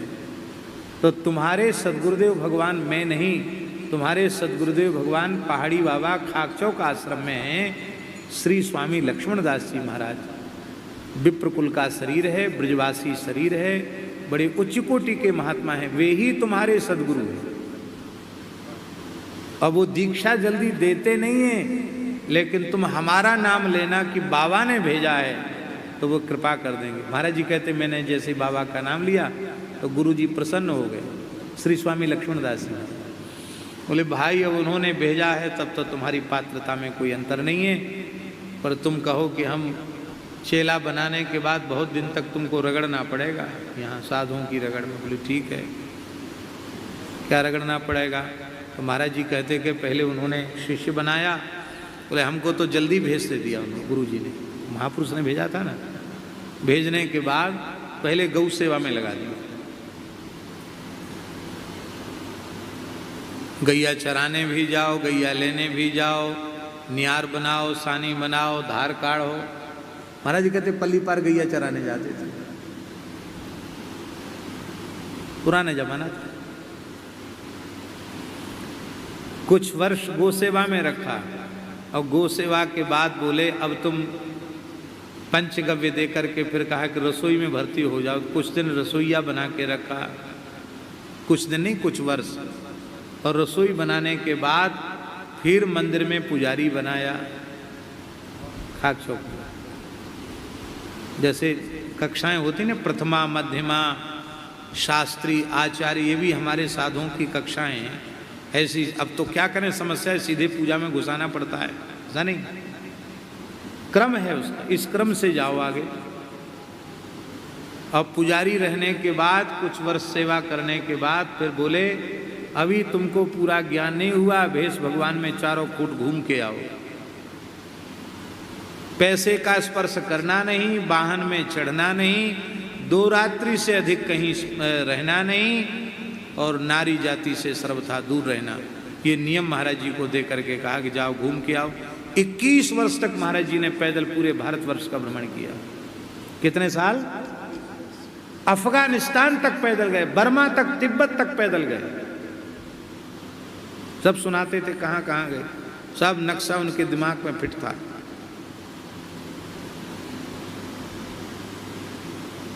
तब महात्मा होते थे, देशकाली संत जिसको कहते हैं।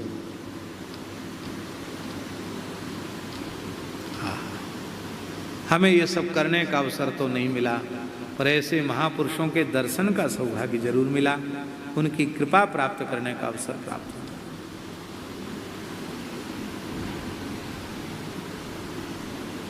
तो किस प्रसंग में हम कह रहे थे ये बात? को जाने जय। हाँ, माधवदास जी की बात करें तो वो बात पूरी कर दें। ऐसे सिद्ध संत थे माधवदास जी। एक बार वृंदावन की परिक्रमा कर रहे थे तो उन्होंने देखा कि रसिक बिहारी मंदिर का पुजारी मिला उनको आधी रात के समय परिक्रमा में, हैं, माला फेर रहा था। अरे भाई तुम कैसे? उसने कहा मैं प्रेत शरीर में हूँ, माला फेर रहा हूँ। बहुत दुखी हूं, क्योंकि यातना तो है ही इस शरीर में। क्यों? इतना भजन किया, तिलक लगाया, तुलसी बांधी, भगवान की सेवा मिली, फिर प्रेत शरीर में क्यों चले गए? उसने कहा, महाराज किशोरी जी की नथ बड़ी थी, उस नथ को छोटी करा के उसमें से कुछ सोना बचा करके अपनी घरवाली को, ब्राह्मणी को सोने का कुछ आभूषण बना दिया। किशोरी जी की प्रसादी है, कोई बात नहीं। इसी पाप से मुझे इस योनि में जाना पड़ा। हमारे लिए भागवत जी कराओ, और अमुक जगह हमने एक मटकी में थोड़ा सा चांदी रुपया चलते थे, रुपया गाड़ के रखे, उससे हमारी कथा करवाओ तो मेरा उद्धार हो जाएगा। इतनी इतनी सी चूक पर भूत प्रेत बनना पड़ता है। देवता का दिव्य, भगवान का दिव्य, ब्राह्मण का द्रव्य। ओ महाराज जी, शास्त्रों में लिखा है, पुराण में, लिंग पुराण में व्यास जी कहते हैं कि धन की चोरी करने वाला व्यक्ति प्राण हरता है, क्योंकि मनुष्य हथेली पर प्राण लेकर के तब धन कमाता है। ऐसे धन की चोरी करने वाला व्यक्ति प्राण हरता है। तो जितने लोगों का धन उसने चुराया, उतने लोगों के प्राण उसने हरे, उतने लोगों की हत्या का पाप उसके सिर पर चढ़ा रहता है।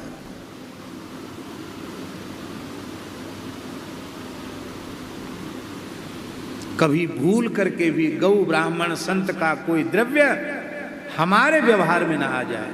जिनकी सेवा का है उन्हीं की सेवा में लगे, ये सावधान। इसलिए गोस्वामी जी कहते, को जाने को जय है जमपुर। यमराज के नगर में कौन जाएगा? कौन स्वर्ग में जाएगा? बातें यहां चाहे जितनी लंबी चौड़ी कर लो, को परधाम को, कौन परात पर, त्रिपाद विभूति वैकुंठ को, गोलोक को, साकेत को कौन प्राप्त करेगा? इसलिए मरने के बाद क्या होगा, इस बात को जाने दो।